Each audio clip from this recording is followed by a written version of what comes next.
വേദമുരളി ബാബ്ദാദ മധുബൻ. ബാബു പറയുന്നു, മധുരമായ കുട്ടികളെ, ഈ ആത്മീയ ഹോസ്പിറ്റൽ നിങ്ങളെ പകുതി കൽപ്പത്തേക്ക് എവർ ഹെൽത്തി ആക്കി മാറ്റുന്ന ഒന്നാണ്.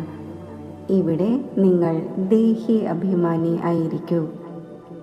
ചോദ്യം: തൊഴിലും മറ്റും ചെയ്യുമ്പോൾ ഏതൊരു ഡയറക്ഷൻ ബുദ്ധിയിൽ ഓർമ്മയുണ്ടായിരിക്കണം? ഉത്തരം: ബാബയുടെ ഡയറക്ഷനാണ്. നിങ്ങൾ ഏതെങ്കിലും സാകാരത്തെയോ ആകാരത്തെയോ ഓർമ്മിക്കാതിരിക്കൂ. ഒരു ബാബയുടെ ഓർമ്മ ഉണ്ടായിരിക്കട്ടെ.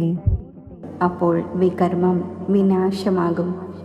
ഈ കാര്യത്തിൽ ഒഴിവു സമയം ഇല്ല എന്ന് ആർക്കും തന്നെ പറയുവാൻ സാധിക്കില്ല. എല്ലാം ചെയ്യുമ്പോഴും ഓർമ്മയിൽ ഇരിക്കുവാൻ കഴിയും. ഓം ശാന്തി. മധുരമായ ആത്മീയ കുട്ടികൾക്ക് ബാബയുടെ ഗുഡ് മോർണിംഗ്. ഗുഡ് മോർണിംഗിന് ശേഷം കുട്ടികളോട് പറയുന്നു, ബാബയെ ഓർമ്മിക്കൂ. അല്ലയോ പതീത പാവന വന്ന് പാവനമാക്കൂ എന്ന് വിളിക്കുന്നുമുണ്ട്. അപ്പോൾ ബാബ ഏറ്റവും ആദ്യം പറയുന്നു, ആത്മീയ അച്ഛനെ ഓർമ്മിക്കൂ. എല്ലാവരുടെയും ആത്മീയ അച്ഛൻ ഒന്ന് തന്നെയാണ്. അച്ഛനെ ഒരിക്കലും സർവവ്യാപിയായി കണക്കാക്കാറില്ല. അതിനാൽ എത്ര സാധിക്കുമോ കുട്ടികൾ ഏറ്റവും ആദ്യം ബാബയെ ഓർമ്മിക്കൂ. ഒരു ബാബയല്ലാതെ ഏതെങ്കിലും സാകാരത്തെയോ ആകാരത്തെയോ ഓർമ്മിക്കാതിരിക്കൂ. ഇതാകട്ടെ തീർത്തും സഹജമല്ലേ? മനുഷ്യർ പറയുന്നു, നമ്മൾ ബിസി ആയിരിക്കുന്നു, ഒഴിവു സമയമില്ല എന്ന്. എന്നാൽ ഇതിൽ എല്ലായ്പ്പോഴും ഒഴിവു സമയമുണ്ട്. ബാബ യുക്തി പറഞ്ഞു തരുന്നു. ബാബയെ ഓർമ്മിക്കുന്നതിലൂടെയാണ് നമ്മുടെ പാപം ഭസ്മമാകുന്നത് എന്നതും അറിയുന്നുണ്ട്. മുഖ്യമായ കാര്യം ഇതാണ്. തൊഴിലിൻ്റെയോ മറ്റും കാര്യത്തിൽ യാതൊരു വിലക്കും ഇല്ല. അതെല്ലാം ചെയ്തുകൊണ്ടും ബാബയെ ഓർമ്മിക്കുക മാത്രം ചെയ്യൂ. അപ്പോൾ വികർമ്മങ്ങൾ വിനാശമാകും. നമ്മൾ പതീതമാണ് എന്നത് മനസ്സിലാക്കുന്നു. സാധു സന്യാസിമാരും ഋഷി മുനിമാരുമെല്ലാം സാധന ചെയ്യുന്നുണ്ട്. ഭഗവാനുമായി കൂടിക്കാഴ്ച നടത്തുവാൻ വേണ്ടിയാണ് സാധന ചെയ്യുന്നത്.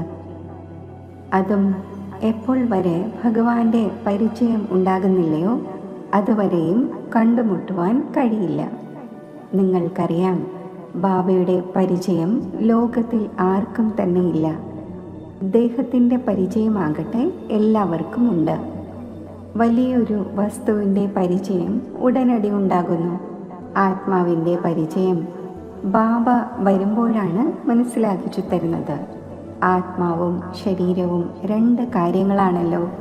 ആത്മാവ് ഒരു നക്ഷത്രമാണ്, വളരെ സൂക്ഷ്മമാണ്. അതിനെ ആർക്കും കാണുവാൻ കഴിയില്ല. ഇവിടെ വന്ന് ഇരിക്കുമ്പോൾ ദേഹി അഭിമാനിയായി ഇരിക്കണം. ഇതും ഒരു ഹോസ്പിറ്റലാണല്ലോ. പകുതി കൽപ്പത്തേക്ക് എവർ ഹെൽത്തി ആകുന്നതിന് വേണ്ടി. ആത്മാവാകട്ടെ അവിനാശിയാണ്, ഒരിക്കലും നശിക്കുന്നില്ല. ആത്മാവിൻ്റെ തന്നെയാണ് മുഴുവൻ പാട്ടും. ആത്മാവ് പറയുന്നു, ഞാൻ ഒരിക്കലും നശിക്കുന്നില്ല. എല്ലാ ആത്മാക്കളും അവിനാശിയാണ്, ശരീരം വിനാശിയാണ്. നമ്മൾ ആത്മാക്കൾ അവിനാശിയാണ് എന്നത് ഇപ്പോൾ നിങ്ങളുടെ ബുദ്ധിയിൽ ഇരിക്കുന്നുണ്ട്. നമ്മൾ 84 ജന്മങ്ങൾ എടുക്കുന്നു. ഇത് ഡ്രാമയാണ്. ഇതിൽ ഏതെല്ലാം ധർമ്മസ്ഥാപകർ എപ്പോൾ വരുന്നു, എത്ര ജന്മങ്ങൾ എടുക്കുന്നുണ്ടാകും, ഇതും അറിയുന്നുണ്ട്. 84 ജന്മങ്ങൾ എന്ന് പാടപ്പെടുന്നത് തീർച്ചയായും ഏതെങ്കിലും ഒരു ധർമ്മത്തിൻ്റെതായിരിക്കുമല്ലോ.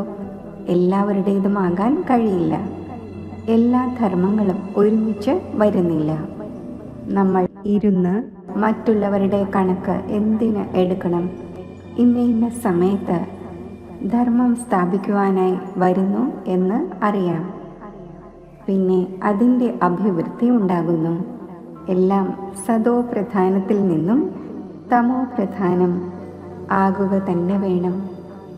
ലോകം എപ്പോൾ തമോ പ്രധാനമാകുന്നുവോ അപ്പോൾ ബാബ വന്ന് സദോ പ്രധാന സത്യയുഗം നിർമ്മിക്കുന്നു.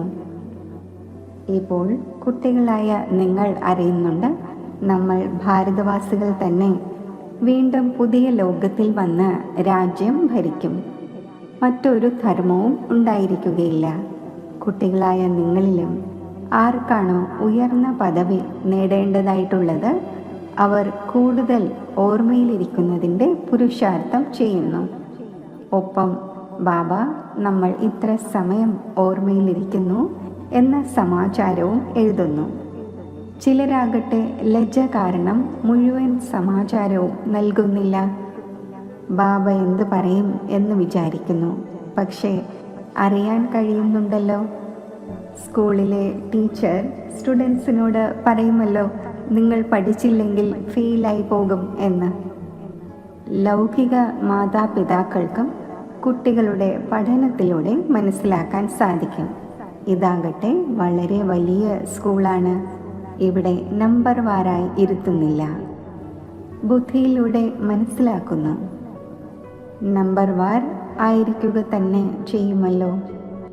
ഇപ്പോൾ ബാബ നല്ല നല്ല കുട്ടികളെ ചിലയിടത്ത് പറഞ്ഞയക്കുന്നു.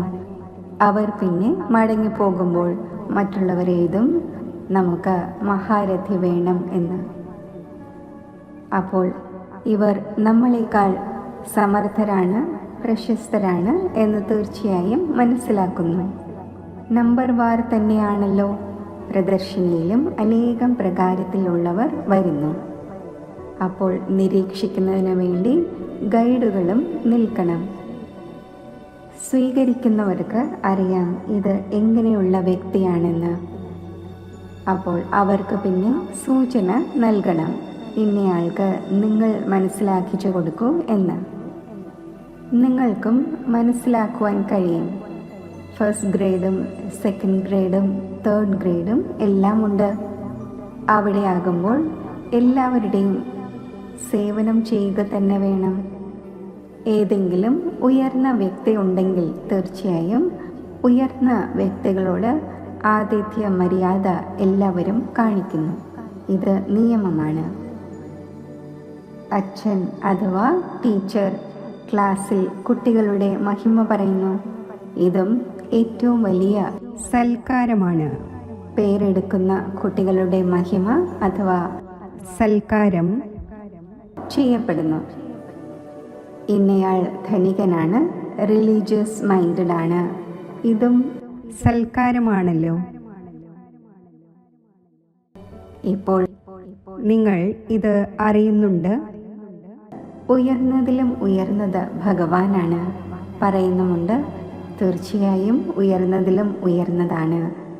എന്നാൽ ആ ഭഗവാന്റെ ബയോഗ്രഫി പറഞ്ഞു തരൂ എന്ന് പറയുകയാണെങ്കിൽ പറയും സർവവ്യാപി എന്ന്. ഒറ്റയടിക്ക് താഴ്ത്തിക്കളയുന്നു. ഇപ്പോൾ നിങ്ങൾക്ക് മനസ്സിലാക്കിച്ചു കൊടുക്കുവാൻ കഴിയും, ഏറ്റവും ഉയർന്നതിലും ഉയർന്നത് ഭഗവാനാണ്. ഭഗവാൻ മൂലവതനവാസിയാണ്. സൂക്ഷ്മവതനത്തിൽ ദേവതമാരാണ്. ഇവിടെ കഴിയുന്നവർ മനുഷ്യരാണ്. അപ്പോൾ ഉയർന്നതിലും ഉയർന്ന ഭഗവാൻ ആ നിരാകാരനാണ്. ഇപ്പോൾ നിങ്ങൾക്കറിയാം, വജ്രതുല്യമായിരുന്ന നമ്മൾ തന്നെ പിന്നെ കൗടി തുല്യമായി. പിന്നെ ഭഗവാനെ തന്നേക്കാൾ കൂടുതൽ താഴേക്ക് കൊണ്ടുവന്നു. തിരിച്ചറിയുന്നത് തന്നെ ഇല്ല. ഭാരതവാസികളായ നിങ്ങൾക്ക് തന്നെയാണ് തിരിച്ചറിവ് ലഭിക്കുന്നത്. പിന്നെ തിരിച്ചറിവ് കുറഞ്ഞു വരുന്നു. ഇപ്പോൾ നിങ്ങൾ ബാബയുടെ തിരിച്ചറിവ് എല്ലാവർക്കും നൽകിക്കൊണ്ടിരിക്കുന്നു. അനേകം പേർക്ക് ബാബയുടെ തിരിച്ചറിവ് ലഭിക്കും. നിങ്ങളുടെ മുഖ്യമായ ചിത്രങ്ങൾ തന്നെ ഈ ത്രിമൂർത്തി, ഗോളം, വൃക്ഷം എന്നിവയാണ്. ഇതിൽ എത്ര പ്രകാശമാണുള്ളത്! ഇതാകട്ടെ ആരും പറയും ഈ ലക്ഷ്മി നാരായണന്മാർ സത്യയുഗത്തിലെ അധികാരികൾ ആയിരുന്നു എന്ന്. ശരി, സത്യയുഗത്തിന് മുമ്പ് എന്തായിരുന്നു? അതും ഇപ്പോൾ നിങ്ങൾ അറിയുന്നുണ്ട്. ഇപ്പോൾ കലിയുഗത്തിൻ്റെ അന്തിമമാണ്. പ്രജകളുടെ മേൽ പ്രജകളുടെ രാജ്യമാണ്. ഇപ്പോൾ രാജധാനി ഇല്ല. എത്ര വ്യത്യാസമുണ്ട്! സത്യയുഗത്തിൻ്റെ ആദിയിൽ രാജാക്കന്മാർ ഉണ്ടായിരുന്നു. ഇപ്പോൾ കലിയുഗത്തിലും രാജാക്കന്മാർ ഉണ്ട്. അവരാരും പാവനമല്ല. എന്നാൽ ചിലർ പണം നൽകിയും ടൈറ്റിൽ വാങ്ങുന്നു. മഹാരാജാവായി ആരും തന്നെയില്ല, ടൈറ്റിൽ വാങ്ങുന്നു. പട്ടിയാലയിലെ മഹാരാജ, ജോധ്പൂരിലെ, ബിക്കാനീറിലെ മഹാരാജ എന്ന് നാമം സ്വീകരിക്കുന്നുവല്ലോ. ഈ നാമം അവിനാശിയായി തുടരുന്നു. മുമ്പ് പവിത്രമായ മഹാരാജാക്കന്മാർ ഉണ്ടായിരുന്നു. ഇപ്പോൾ അപവിത്രമാണ്. രാജാവ്, മഹാരാജാവ് എന്നുള്ള വാക്കുകൾ തുടർന്നു വരുന്നു. ഈ ലക്ഷ്മി നാരായണന്മാരെ പറ്റി പറയും. ഇവർ സത്യയുഗത്തിൻ്റെ അധികാരികളായിരുന്നു. ആരാണ് രാജ്യം നേടിയത്? ഇപ്പോൾ നിങ്ങൾക്കറിയാം രാജധാനിയുടെ സ്ഥാപന എങ്ങനെ ഉണ്ടാകുന്നു എന്ന്. ബാബ പറയുന്നു, ഞാൻ നിങ്ങളെ ഇപ്പോൾ പഠിപ്പിക്കുന്നു 21 ജന്മത്തേക്ക് വേണ്ടി. അവരാകട്ടെ പഠിച്ച് ഈ ജന്മത്തേക്ക് തന്നെ ബാരിസ്റ്ററും മറ്റും ആകുന്നു. നിങ്ങൾ ഇപ്പോൾ പഠിച്ച് ഭാവിയിൽ മഹാരാജാവും മഹാറാണിയും ആകുന്നു. ഡ്രാമ പ്ലാൻ അനുസരിച്ച് പുതിയ ലോകത്തിൻ്റെ സ്ഥാപന നടന്നുകൊണ്ടിരിക്കുകയാണ്. ഇപ്പോൾ പഴയ ലോകമാണ്. എത്ര തന്നെ നല്ല നല്ല വലിയ കൊട്ടാരങ്ങളുണ്ട്. എന്നാൽ രത്നങ്ങളുടെയും വജ്രങ്ങളുടെയും കൊട്ടാരം നിർമ്മിക്കുന്നതിന് ആരിലും ശക്തിയില്ല. സത്യയുഗത്തിൽ രത്നങ്ങളുടെയും വജ്രങ്ങളുടെയും കൊട്ടാരമാണല്ലോ നിർമ്മിക്കുന്നതിന് സമയവും എടുക്കുന്നില്ല. ഇവിടെയും എർത്ത്ക്വേക്കും മറ്റും ഉണ്ടാകുമ്പോൾ വളരെയധികം കൈത്തൊഴിൽക്കാരെ വിനിയോഗിക്കുന്നു. 1-2 വർഷത്തിനുള്ളിൽ മുഴുവൻ പട്ടണത്തെയും നേരെയാക്കുന്നു. ന്യൂഡൽഹി ഉണ്ടാക്കുന്നതിന് ഏതാണ്ട് 8-10 വർഷമെടുത്തു. എന്നാൽ ഇവിടെയുള്ള ലേബറും അവിടെയുള്ള ലേബേഴ്സും തമ്മിൽ വ്യത്യാസം ഉണ്ടായിരിക്കുമല്ലോ. ഇക്കാലത്താകട്ടെ പുതിയ പുതിയ ഇൻവെൻഷനും കണ്ടെത്തിക്കൊണ്ടിരിക്കുന്നു. കെട്ടിടങ്ങൾ നിർമ്മിക്കുന്നതിന് സയൻസിൻ്റെയും ബലമുണ്ട്. എല്ലാം തയ്യാറായത് ലഭിക്കുന്നു. ഉടനടി ഫ്ലാറ്റ് തയ്യാറാകുന്നു. വളരെ വേഗത്തിൽ നിർമ്മിതമാകുന്നു. ഇവയെല്ലാം തന്നെ അവിടെ ഉപയോഗത്തിൽ വരുന്നുവല്ലോ. ഇതെല്ലാം കൂടെ വരേണ്ടതുണ്ട്. സംസ്കാരം ഉണ്ടായിരിക്കുമല്ലോ. ഈ സയൻസിൻ്റെ സംസ്കാരവും കൂടെ വരും. ഇപ്പോൾ ബാബ കുട്ടികൾക്ക് മനസ്സിലാക്കിച്ചു തരുന്നു, പാവനമാകണം. അതിനാൽ ബാബയെ ഓർമ്മിക്കൂ. ബാബയും ഗുഡ് മോർണിംഗ് പറഞ്ഞ് പിന്നെ ശിക്ഷണങ്ങൾ തരുന്നു. കുട്ടികളെ ബാബയുടെ ഓർമ്മയിൽ ഇരിക്കുന്നുണ്ടോ? നടക്കുമ്പോഴും ചുറ്റി സഞ്ചരിക്കുമ്പോഴും ബാബയെ ഓർമ്മിക്കൂ. കാരണം ജന്മാന്തരങ്ങളിലെ ഭാരം ശിരസിൻ്റെ മേൽ ഉണ്ട്. പടികൾ ഇറങ്ങി 84 ജന്മങ്ങൾ എടുക്കുന്നു. ഇപ്പോൾ വീണ്ടും ഒരു ജന്മത്തിൽ കയറുന്ന കല ഉണ്ടാകുന്നു.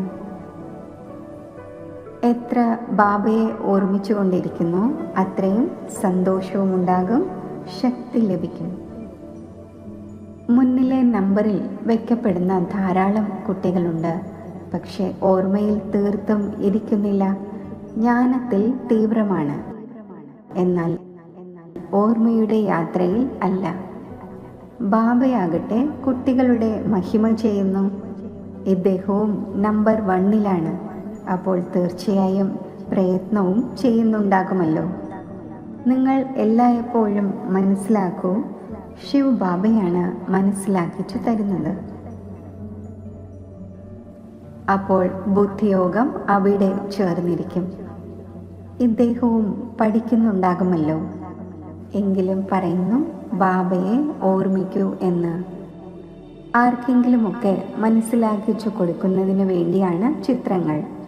ഭഗവാൻ എന്ന് പറയുന്നത് തന്നെ നിരാകാരനെയാണ്. ആ നിരാകാരൻ വന്ന് ശരീരം ധാരണ ചെയ്യുന്നു. ഒരു ഭഗവാന്റെ കുട്ടികളായ സർവ ആത്മാക്കളും സഹോദരങ്ങളാണ്. ഇപ്പോൾ ഈ ശരീരത്തിൽ വിരാജിതനാണ്.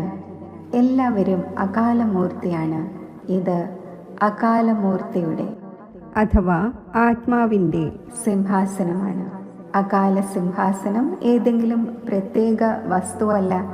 ഇതാണ് അകാലമൂർത്തിയുടെ സിംഹാസനം. ഭൃഗുടിയുടെ മധ്യത്തിൽ ആത്മാവ് വിരാജിക്കുന്നു.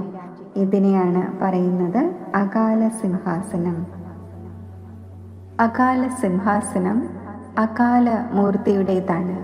ആത്മാക്കൾ എല്ലാവരും അകാലമാണ്. എത്ര അതിസൂക്ഷ്മമാണ്! ബാബയാകട്ടെ നിരാകാരമാണ്.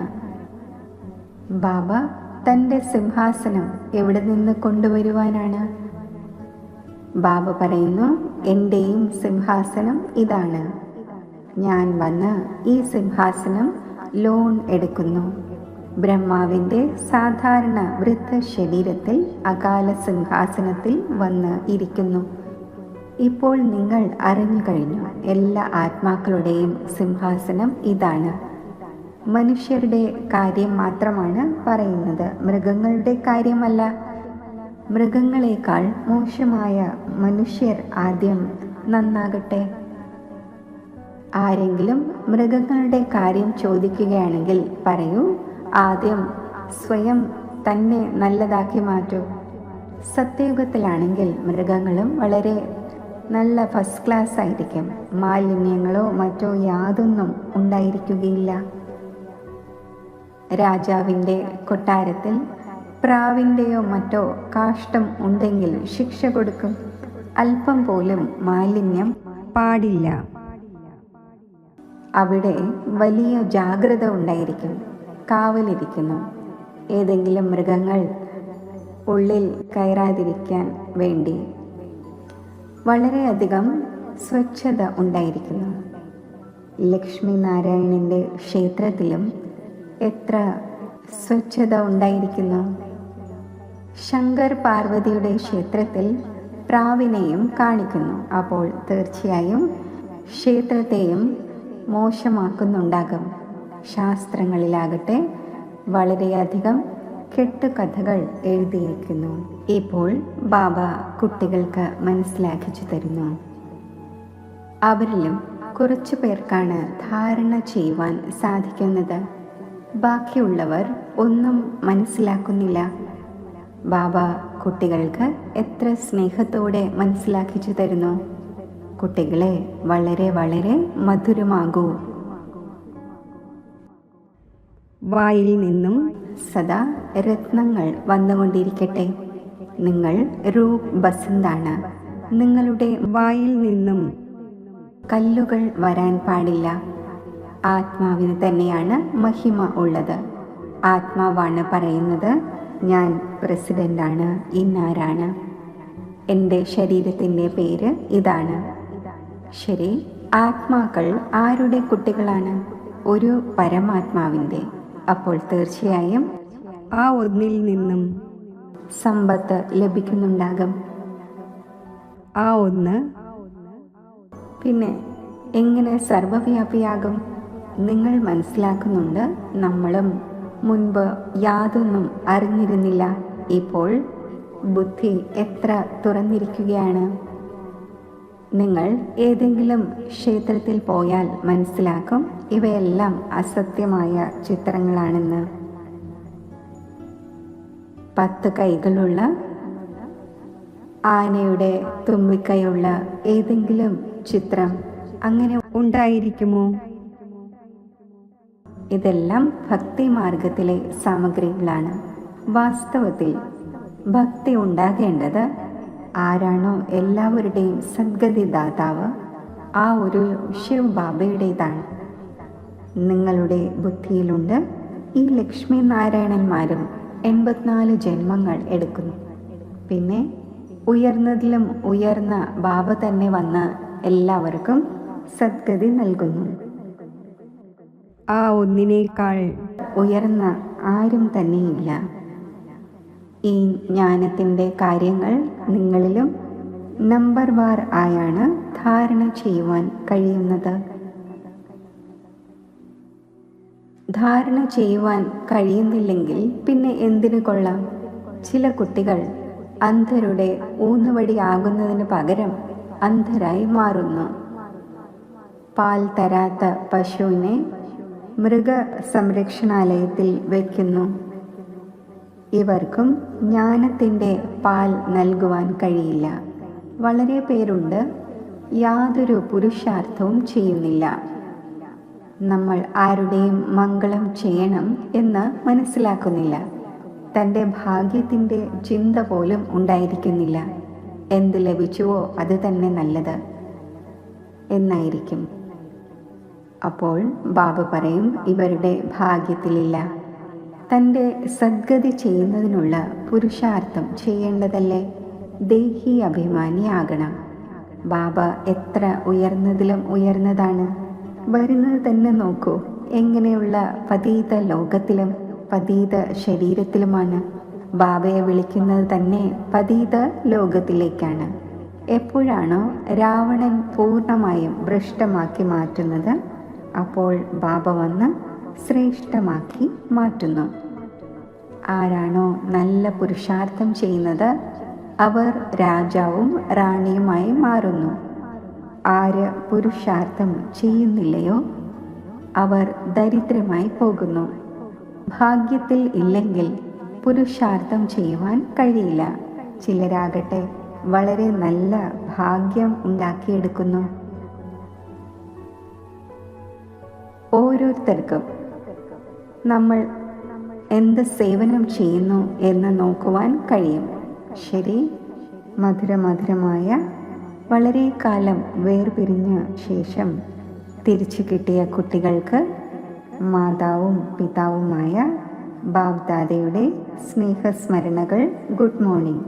ആത്മീയ അച്ഛൻ്റെ ആത്മീയ കുട്ടികൾക്ക് നമസ്തേ. ധാരണയ്ക്കുള്ള മുഖ്യ സാരം: രൂപ് ബസന്തായി വായിൽ നിന്നും സദാ രത്നങ്ങൾ പുറപ്പെടുവിക്കണം. വളരെ വളരെ മധുരമാകണം. ഒരിക്കലും കല്ലുകൾ അഥവാ കടുത്ത വാക്കുകൾ പുറപ്പെടുവിക്കരുത്. ജ്ഞാനത്തിലും യോഗത്തിലും തീവ്രമായി തൻ്റെയും മറ്റുള്ളവരുടെയും മംഗളം ചെയ്യണം. തൻ്റെ ഉയർന്ന ഭാഗ്യം ഉണ്ടാക്കുന്നതിൻ്റെ പുരുഷാർത്ഥം ചെയ്യണം. അന്ധരുടെ ഊന്നുവടിയാകണം. വരദാനം: ത്രിസ്മൃതി സ്വരൂപത്തിൻ്റെ തിലകം ധാരണ ചെയ്യുന്ന സമ്പൂർണ്ണ വിജയിയായി ഭവിക്കട്ടെ. സ്വയം തൻ്റെ സ്മൃതി, ബാബയുടെ സ്മൃതി, ഡ്രാമയുടെ നോളജിൻ്റെ സ്മൃതി, ഈ 3 സ്മൃതികളിൽ മുഴുവൻ ജ്ഞാനത്തിൻ്റെയും വിസ്താരം ഉൾക്കൊള്ളപ്പെട്ടിട്ടുണ്ട്. ഇത് നോളജിൻ്റെ വൃക്ഷത്തിൻ്റെ 3 സ്മൃതികളാണ്. ഇതുപോലെ വൃക്ഷത്തിന് ആദ്യം ബീജം ഉണ്ടായിരിക്കും. ആ ബീജത്തിലൂടെ 2 ഇലകൾ വരുന്നു. പിന്നെ വൃക്ഷത്തിൻ്റെ വിസ്താരം ഉണ്ടാകുന്നു. ഇതേപോലെ മുഖ്യമാണ് ബീജമായ ബാബയുടെ സ്മൃതി.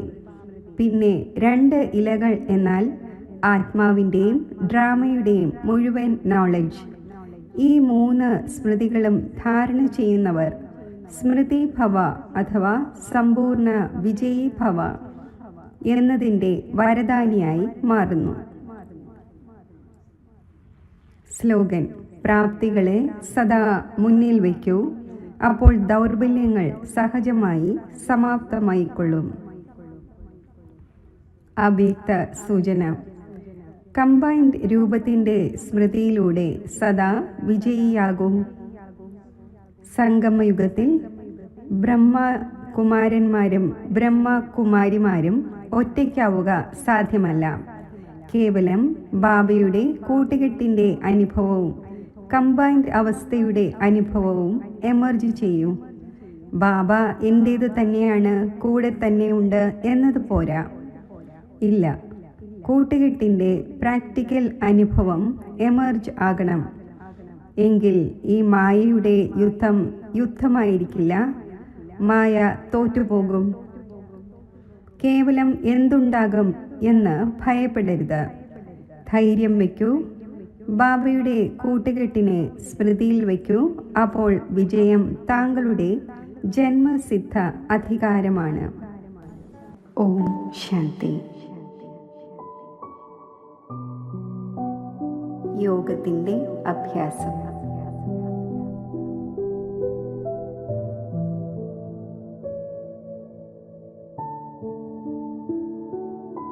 മനസ്സിനെ ഞാൻ ആത്മസ്ഥിതിയിൽ സ്ഥിരമാക്കുന്നു. ദിവ്യബുദ്ധിയുടെ ആധാരത്തിൽ കൂടി ഞാൻ ശുദ്ധ ആത്മസ്വരൂപത്തെ കാണുന്നു. ഭൃഗുടിയിൽ തിളങ്ങുന്ന പ്രകാശ നക്ഷത്രമായ ഞാൻ സർവ വിസ്താരങ്ങളെയും സാരരൂപത്തിൽ ഒതുക്കി ഒരു സെക്കൻഡിൽ പരമധാമത്തിൽ എത്തിച്ചേരുന്നു. പരമധാമത്തിൽ ജ്ഞാനസൂര്യനായ പരമാത്മാവിൻ്റെ സ്വരൂപം ഞാൻ ദർശിക്കുന്നു. ദിവ്യവും അലൗകികവുമായ ഈ സാന്നിധ്യവും സാമീപ്യവും എന്നെ മാസ്റ്റർ ജ്ഞാനസൂര്യനാക്കി മാറ്റുന്നു. ശിവബാബയിൽ മനസ്സും ബുദ്ധിയും യോജിപ്പിച്ചിരിക്കുമ്പോൾ ബാബയിൽ നിന്നും പ്രസരിക്കുന്ന സ്നേഹകിരണങ്ങൾ എന്നെ സ്പർശിക്കുന്നു. സാഗരത്തിൽ ചേരുന്ന നദി പോലെ എൻ്റെ മനസ്സ് പരമാത്മാ സ്നേഹത്തിൽ ലയിച്ചു ചേരുന്നു. സർവപ്രാപ്തികളുടെയും അനുഭൂതികളാൽ സമ്പന്നമാക്കുന്ന ഈ പരമാത്മാ സ്നേഹം എന്നെ സന്തുഷ്ടമണിയാക്കി മാറ്റുന്നു. ശിവസ്മൃതിയിലൂടെ പ്രസന്ന ചിത്തമായി മാറിയ ഞാൻ ആത്മാവ്